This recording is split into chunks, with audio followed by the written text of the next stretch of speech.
ദീപാവലിയുടെ പകലിന് മണിക്കൂറുകൾ മാത്രം ബാക്കി നിൽക്കെ ദീപാവലി മിഠായി വിപണികളും സജീവമാണ്. പല നിറത്തിലുള്ള ദീപാവലി മിഠായികൾ വിപണി കൈയടക്കിയിരിക്കുകയാണ്. പാലുകൊണ്ട് മാത്രം നിർമ്മിച്ച ദീപാവലി മിഠായികൾക്കാണ് ഇത്തവണയും ഡിമാൻഡ്. മധുരത്തിന്റെ കൂടി ഉത്സവമാണ് ദീപാവലി. ദീപാവലി മിഠായികൾ ഉണ്ടാക്കുന്ന തിരക്കിലാണ് ഇവരിപ്പോഴും.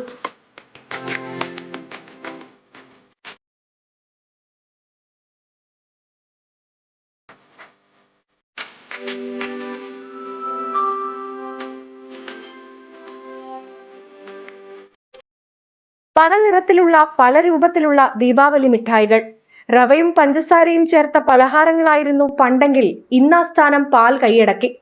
പാലുകൊണ്ടുണ്ടാക്കുന്ന മധുര പലഹാരങ്ങൾക്കാണ് ആവശ്യക്കാർ ഏറെയെന്ന് വർഷങ്ങളായി ദീപാവലി മിഠായികൾ വിതരണം ചെയ്യുന്ന ശ്രീ ദുർഗ സ്വീറ്റ്സ് ഉടമ മുന്നാറാം പറയുന്നു. ഏറ്റവും വലിയ സേവനം നമ്മളെ മിൽക്ക് ഐറ്റം, പിന്നെ കേസു ഐറ്റം, കാജു ബർഫി, കാജു പേട, അങ്ങനെ കാജു റോള്, അത് രണ്ടായിട്ടും ഇപ്പോൾ സാധാരണ പോകുന്നില്ല, തീരെ പോകുന്നില്ല. എല്ലാവർക്കും ടോപ്പ് ക്വാളിറ്റി വേണം.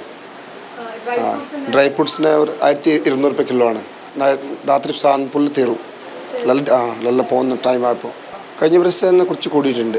Cashew barfi, kaju katli, chocolate barfi, dry fruit peda എന്നിവയ്ക്ക് നല്ല ഡിമാൻഡാണ്. സാധാരണ ദീപാവലി മിഠായികൾക്ക് കിലോയ്ക്ക് 300 രൂപയാണ് വിലയെങ്കിൽ പാലിൽ നിർമ്മിച്ച മിഠായികൾക്ക് 600-ന് മുകളിലാണ് വില. വിലയിൽ ഏറ്റക്കുറച്ചിലുകളൊക്കെ ഉണ്ടെങ്കിലും ദീപാവലി മിഠായി വിപണി കഴിഞ്ഞ വർഷത്തേക്കാൾ സജീവമാണെന്നാണ് കച്ചവടക്കാർ ഒരേ സ്വരത്തിൽ പറയുന്നത്. ജനം, കോഴിക്കോട്.